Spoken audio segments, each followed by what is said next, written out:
Hi, David. This is Faina, and my name is Vera. I am a producer of the movies Revealing Ukraine, Kazakh. I'm helping Faina to make a translation for conducting this interview. Sure. We are very happy to have you with us today. Thank you so much. So, David, you chose a very dangerous path in your life. You're standing against very powerful people and very powerful lobbies. What brought you in your life to do this, and why you're not afraid? Well, that's a long story. I mean, I started off doing research on the conflict in the north of Ireland when there was a war on there. And I started to do work on British government and military propaganda. And that's what I did my PhD on back in 1994. And when I did that work, I became very interested in the whole area of propaganda, and I've always been interested in that since then. And so that means that when you are studying propaganda, you are studying essentially almost always powerful organizations, especially state organizations, the military, the police, the government, the intelligence services. May I just translate pretty quick this part? Sure. Thank you. Ну, на самом деле, это долгая история, что меня привело к этому в жизни. В 1994 году я защитил диссертацию, я изучал конфликт в Ирландии и какую роль играло британское правительство в этом конфликте. И изучая это, меня заинтересовала пропаганда, и меня заинтересовало изучать корни проблем. И когда ты занимаешься пропагандой, занимаешься тем, чем я занимаюсь, ты всегда копаешь правду под очень влиятельных людей и под очень влиятельные организации. И очень часто это государство, это полиция, это секретные службы. Так я начала этим заниматься. Yes, please continue. And so to make this short, so in recent years, I've done a lot of work on British government propaganda, but also have done a lot of work on the encouragement of racism against especially Muslims. And then latterly, also a lot of work on the way in which the state of Israel has engaged in foreign influence operations and lobbying, trying to influence politics in the West and indeed around the world. То есть за последние годы, чтобы просто сказать короче про мою судьбу, я могу сказать, что за последние годы я занимался изучением действий британского правительства. Я сделал очень глубокие исследования в антиисламистской теме, и также израильское правительство и то, как оно вовлечено во влияние на другие страны, и его действия, его операции в других странах. And so that's how I come really to do work on Ukraine and the involvement of the West and in the conflict there, and indeed the collaboration between the West and Nazi elements in the Ukrainian administration, in the Ministry of Defense, and in Ukrainian government propaganda activities. So I've done this kind of work for a long time. So yes, it may seem dangerous, but you know, this is the kind of work I do.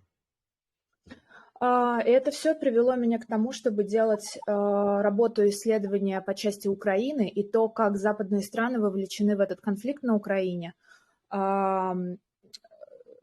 и то, как Украина кооперирует с западными странами для поддержания этого конфликта. И сейчас я активно занимаюсь исследованием пропаганды этого конфликта. И да, может быть, это звучит опасно, то, чем я занимаюсь, но это моя работа. Спасибо, что нашли время на интервью. Как ваши дела? David, first of all, I want to thank you that you found the time to give us an interview. And I want to ask you, how are you today? How are you doing? I'm well. It's very warm here today. У меня все хорошо, сегодня очень тепло. Относятся жители Британии к конфликту в Донбассе? Понимают ли причины, по которым он начался? Знают ли предысторию всех событий? So, what British people think about the conflict in Donbass?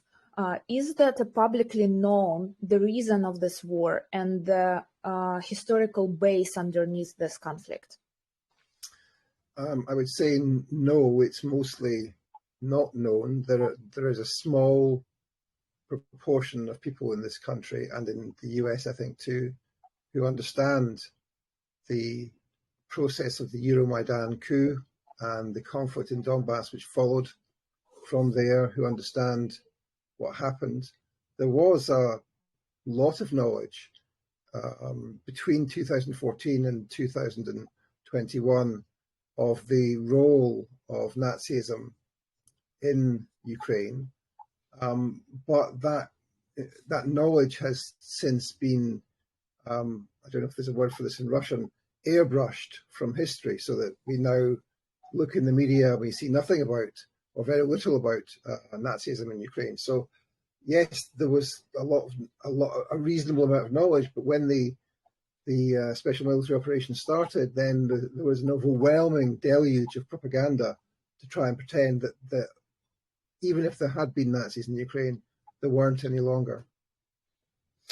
На самом деле в Великобритании люди практически ничего не знают, потому что очень мало информации о историческом контексте и о предыстории этого конфликта.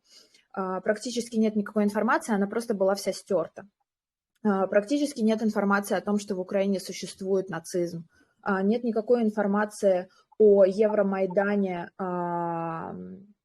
и перевороте, который был в 2014 году, и как взращивался нацизм с 2014 по 2021 год, и что это легло в основу специальной военной операции, начала специальной военной операции.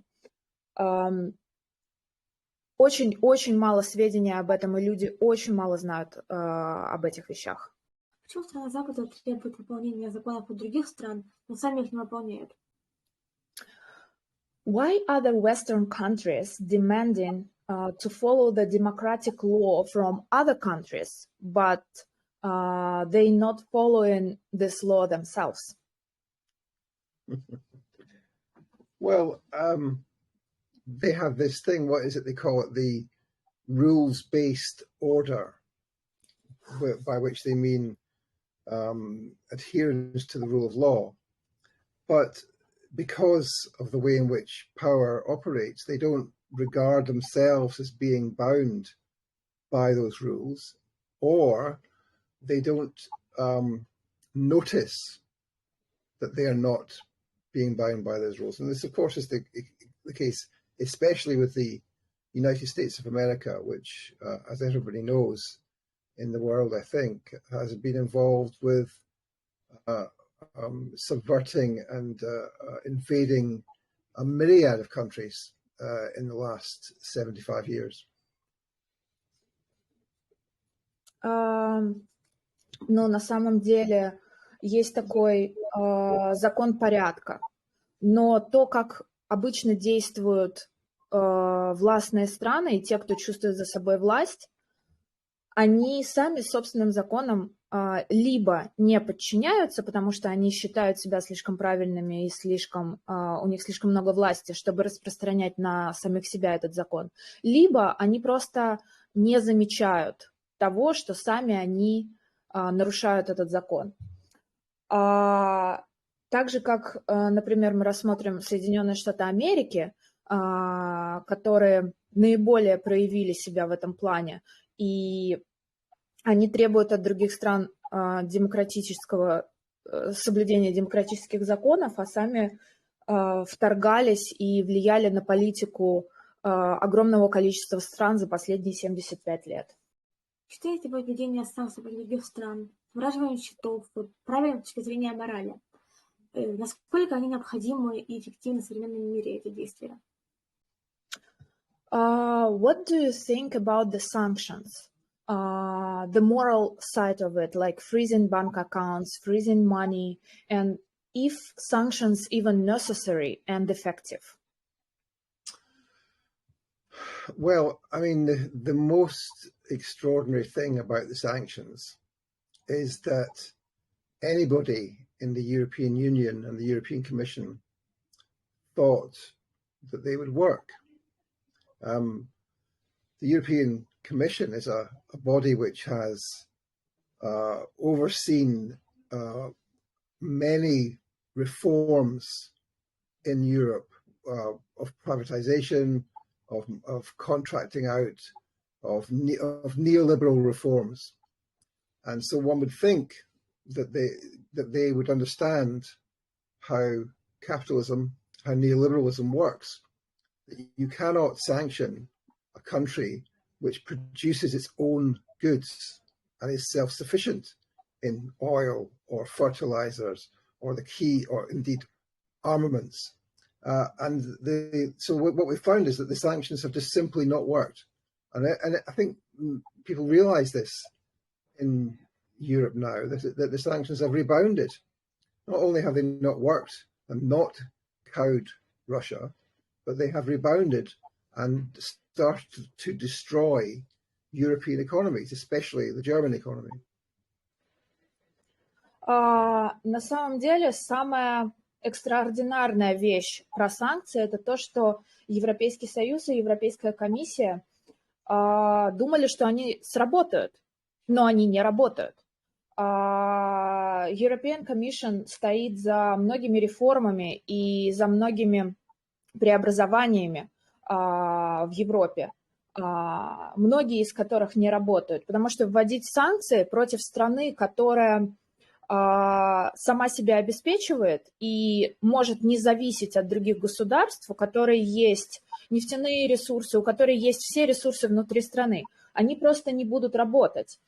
И сейчас мы видим ответку, то есть эти санкции на самом деле разрушают не столько Россию, против которой они были введены, сколько они разрушают экономическую систему Европы, в том числе, в частности, Германии, например. То есть санкции начали работать в обратную сторону.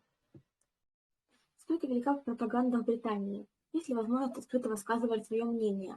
Оказывает ли правительство давление на СМИ и журналистов? How deep is propaganda in United Kingdom? Is there any pressures on journalists from government or from any other organizations? Is there any chance you can speak out freely? Well, yes, I can speak out freely, and other people can speak out freely if they wish. We will be criticized, and there are steps that can be taken against us, but the problem is not so much that individuals can't speak out. The problem is that the mainstream discussion in the society is almost entirely oblivious to what's actually happening in Ukraine and in the Donbass. So that's, do you want to translate that, and I'll come back, I'll finish that in a minute. Да, ну, на самом деле проблема здесь не в том, что мы не можем говорить свободно, потому что я, например, могу говорить свободно.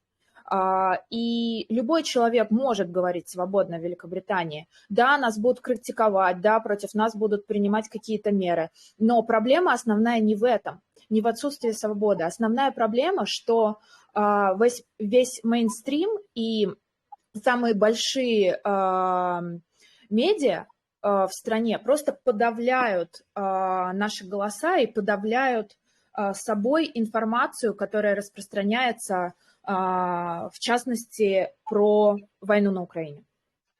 So if one compares with the illegal invasion of Iraq in 2003, when there was a huge outpouring of Western propaganda, but at the same time, there was a huge opposition to the war in Iraq. And so propaganda was unmasked and became useless much more quickly.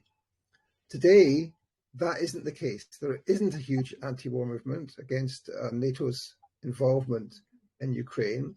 And as a result, the propaganda is much more effective. Now, in the last year, since the special military operation, year and a half has happened, that there are signs that people are starting to ask more questions, are starting to understand that Russia is not losing. Until very recently, it was very commonplace for people to say, oh, well, the Russians are losing. Putin is a very evil man. He's obviously going to lose. They can't even produce their own shells. Their military is terrible. But actually now people recognize that Russia is not losing. And that's quite a big change, but it hasn't yet meant a huge anti-war movement. Я хотела бы сравнить ситуацию в Украине сейчас с ситуацией, которая случилась с Ираком в 2003 году. Тогда существовало очень мощное противовоенное движение, которое помогло снять маску с пропаганды, пропаганда, которая агитировала за войну в Ираке, но поскольку было очень сильное антивоенное движение, оно помогло снять маску с этой пропаганды и показать, что есть что на самом деле. Когда в 2021 году началась специальная военная операция, антивоенное движение не было настолько сильным, поэтому пропаганда абсолютно подавляла информацией, и пропаганда подавляла все информационные ресурсы. Но сейчас уже идет второй год с момента начала специальной военной операции, и люди начинают задавать все больше и больше вопросов, это становится все более и более известным. Например, было очень распространен такой факт, что Россия проигрывает в самом начале войны, что Россия ничего не сможет сделать, что Путин evil, что Россия не может даже производить собственное оружие. То сейчас идет второй год, и люди начинают уже менять свое мнение. Они начинают задавать вопросы, потому что они видят, что Россия не проигрывает, Россия не слабая, Россия может этому противостоять. И это вовлекает все больше и большее количество людей, и возникает все больше и больше интереса к этому. Но еще не настолько много вопросов люди задают для того, чтобы создать достаточно сильное антивоенное движение. Я хотела поговорить с вами об украинском сайте Миротворец. Вы знаете о существовании такого сайта? Что можете об этом рассказать? I would love to talk to you about Ukrainian nationalistic website Peacekeeper or Mirotvorets. Are you aware of its existence? Can you tell us something about it? Да, я знаю про его существование. Что можете нам сказать? What could you tell us about this website? So I wrote an article about this. I started by investigating Western propaganda involvement in Ukraine from 2014 to the present. And I came across the Mirotvorets website as part of that. And then I came across another website run by a Ukrainian government ministry, which had my name on it in a list of people who were pro-Russian, or I forget the exact terminology. So I was on this government website. I started to look at this and to look at Mirotvorets. And I discovered various things about this website, and in particular two big things I guess I found.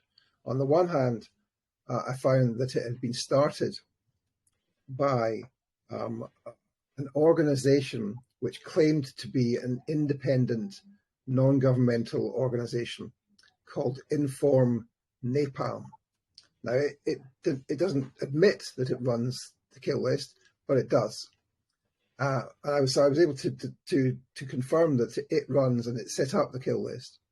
And I was also able to confirm that the people who were involved in this were not independent, non-governmental organizations, but they were working directly with and for the Ukrainian Ministry of Defense.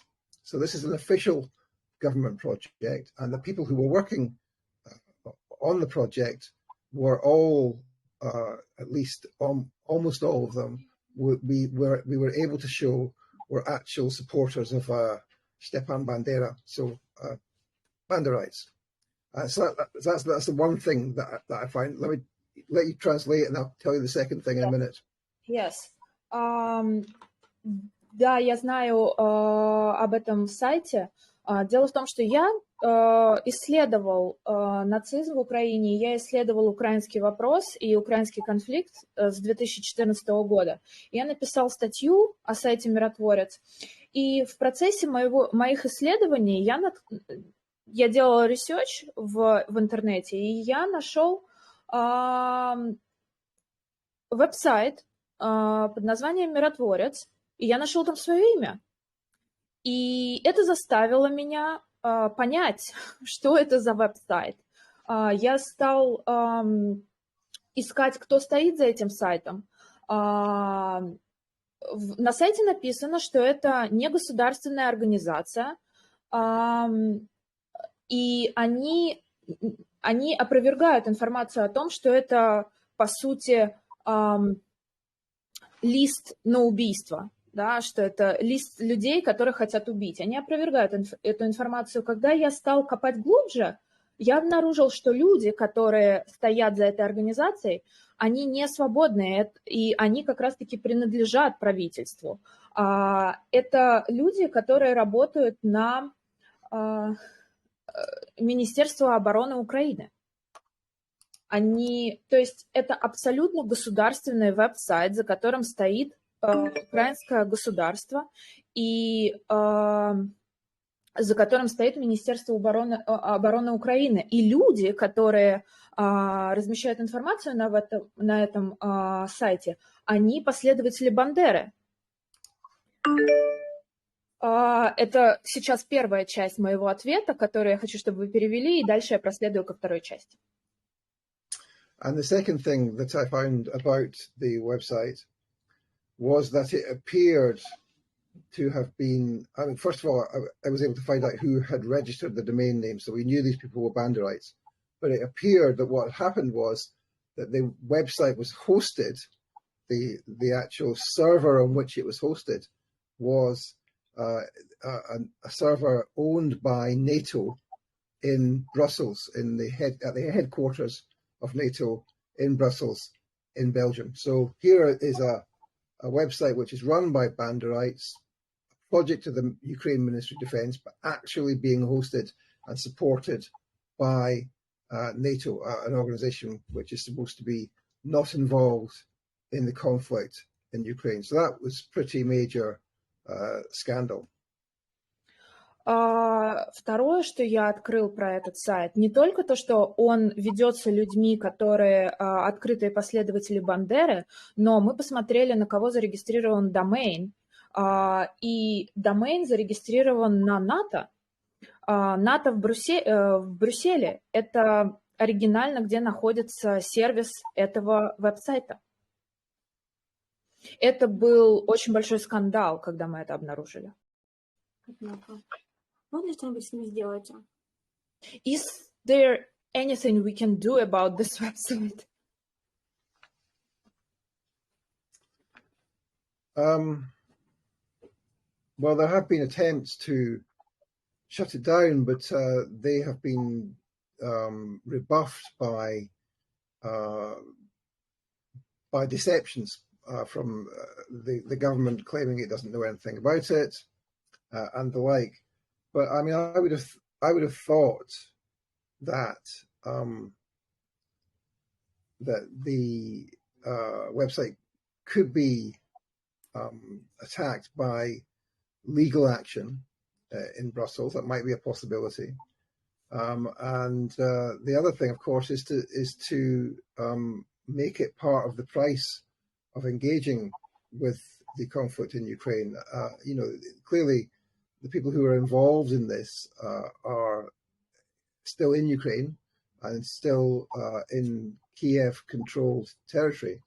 So, you know, this is something which it seems to me it's possible that NGOs and activists like us can do something about it, but it's much more likely that governments would be able to do something more. Ну, на самом деле, были попытки его закрыть. Но есть два варианта, как я это вижу. Можно действовать через закон, можно писать письма в НАТО, можно писать письма в Брюссель для того, чтобы можно пробовать с ними судиться и действовать путем закона. Также мы, как активисты, мы можем говорить об этом, мы можем бороться с этим. Но мне кажется, что поскольку люди, которые ведут этот веб-сайт, они находятся на территории Украины, они находятся на территории, подвластной Киеву, то все-таки правительство Украины может намного больше сделать в борьбе с этим сайтом, нежели мы. Можно я упомяну, Фаин, можно я упомяну о том, что твои данные тоже там, или я не могу это говорить? Yeah, it's like, what can you suggest to people, like, because Faina's personal data also on Mirotvorets. And is it even legal to publish an information about kids and about grown-ups, adults, without their consent? And what you can suggest for these people to do? Well, whether it's legal or not is not really the point here, is it? We're in a situation where the only thing which will stop this is sufficient pressure on the Ukrainian government, and it's not going to be done through a legal process in Ukraine in the contemporary period. The only vulnerability, it seems to me, is that it's, for example, while it's hosted on the NATO website, pressure can be put on NATO in Brussels, but also part of the website is hosted on servers in the US, and so the service provider for those servers is potentially vulnerable to pressure. So that's another way in which it could be approached. I can tell you the name of the servers, the company, later on, if you want. I'll send you a message with the name of the company. That's another possibility. But I mean, it's not, whether it's legal or not is irrelevant. It's being done by the Ukrainian government with the support of NATO, and it would need to be pressured in any way that can be pressured, inside or outside Ukraine, including through NATO. I mean, one of the other things, maybe you'll ask me about this, is that NATO has other involvement in propaganda in Ukraine at present through a number of other propaganda services, not like the kill list, but similar. Again, they can be pressured by direct pressure on NATO. На самом деле здесь мы даже не говорим о том, что легально или нелегально размещать персональную информацию людей на этом веб-сайте. Мы говорим о том, как с этим бороться, потому что это веб-сайт, который ведется людьми из Украины. Этот веб-сайт создан при поддержке НАТО в Брюсселе. То есть самое эффективное, как бороться с этим, будет оказывать давление на правительство Украины, которое должно что-то сделать с этим веб-сайтом. Можно оказывать давление на НАТО, идти легальным путем, как я уже говорил, в Брюсселе. Также частично сервер оперируется с территории Соединенных Штатов. Если хотите, я не буду это произносить в эфире, если хотите, я вам пришлю сообщением название компании и название сервиса после нашего интервью, который оперирует с территории Соединенных Штатов по сайту Миротворец. Здесь, опять-таки, сайт, я еще раз хочу сказать, сайт был создан украинским правительством при поддержке НАТО в Брюсселе. И поэтому единственный способ с этим бороться, мы не говорим о легальности этого веб-сайта, потому что с этим все понятно. Единственный способ с этим бороться – это оказывать давление на эти организации сверху. Как может отразиться на жизни человека внесение персональных данных в базу миротворца? Могли бы вы дать советы тем, кто там появился, чьи данные? How do you think it affected life of the people which personal information was published on Peacekeeper or Mirotvorets website? And what you can advise to these people? Well, we know how it affected some people. It affected them by them being killed by Nazis, and then their names and their faces and their pictures being crossed off once they had been killed. We know that there are thousands and thousands of people on there, including data hacked by the Ukrainian government-associated hacking teams from Donbass government ministries, including lists of foreign journalists. So the pressure to remove it could also be pushed by the Western journalists whose names have been put onto the kill list. I mean, it's clearly had a very bad effect on you, Faina, and many others. And it's intended to intimidate, and it's intended to mark people out for attack, and it's intended to try and stop people from talking about what's happening in Donbass and indeed in the rest of what used to be called Ukraine. Ну, мы все видим, какой эффект это производит на жизнь людей, чьи персональные данные выложили. Этих людей просто убивают. И также этот веб-сайт и создан специально для того, чтобы запугивать людей и затыкать их, чтобы люди боялись и не говорили о том, что происходит на Донбассе, и о том, что происходит в Украине. В Украине есть специальная группа хакеров, которые вскрывают личные данные иностранцев, которые говорят на эту тему, и публикуют их на этом веб-сайте. Из-за этого это ставит под удар этих иностранных корреспондентов внутри их собственных стран, их начинают преследовать, критиковать, не дают им свободно высказываться. Но этот веб-сайт именно и создан для этого, для того, чтобы запугивать людей. И многие люди убиты, они же ставят красный крест и пишут killed, как только человек с этого веб-сайта умирает. Что бы вы хотели сказать тем, что данный Faina Savenkova? Какие-то пожелания, возможно? What can you tell those people whose data is published on Mirotvorets? How do you mean? Что вы имеете в виду? Что я могу сказать тем людям, которые... Пожелания, что вам стоит делать по поддержке какие-либо? Is there any organizations we can go or anything we can do about it? How we can protect ourselves from the result of being published on Mirotvorets? Well, as I said, I mean, I think the best chances are, one, to enlist Western journalists who have been named on the list. Number two, to pressure NATO, both the Atlantic Council and NATO headquarters in Brussels, since the Atlantic Council as a NATO think tank is involved. Three, to pressure the service provider in the US, where some of the website is hosted. And four, I think, to go through channels in Russia to ask the Russian government to intervene to have it removed. I don't believe that it would be impossible for them to do that. But I don't know what the technicalities of it are. So I think those are four things that could be done.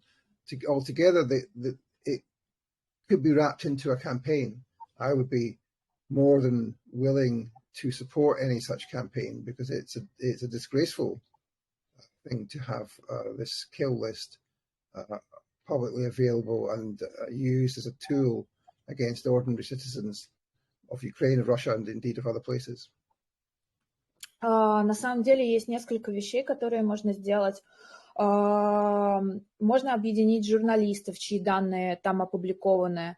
для того, чтобы они говорили об этом веб-сайте. Можно по части закона оказывать давление на НАТО и его headquarters в Брюсселе. Можно пробовать надавить на место, где на сервис провайдера в Соединенных Штатах. Можно обратиться за помощью к правительству России для того, чтобы оно вмешалось и надавило на правительство Украины, чтобы этот сайт был закрыт. Можно, на самом деле, можно организовать кампанию, целое движение против сайта «Миротворец». Я согласен поддержать такое движение, если оно будет организовано, и согласен участвовать в этом движении, потому что это ужасно, что данные обычных людей публикуются, данные украинцев, данные русских людей. И на самом деле данные людей всего мира публикуются на этом веб-сайте и ставят их жизни под угрозу. Я бы участвовал в этом движении, если такое будет организовано. И всячески бы его поддержал. Спасибо за сегодняшнюю беседу, Дэвид. Это был очень интересный разговор. Спасибо за перевод, Вере. David, thank you so much for this interview today. I'm really grateful to you. Thank you, Vera, for the translation. May I ask one question from myself, because I've watched a lot of your interviews. Я еще последний вопрос от себя хочу задать. You are making research and you're interested in people who has power. So who has power in this conflict? Who is benefiting from this conflict?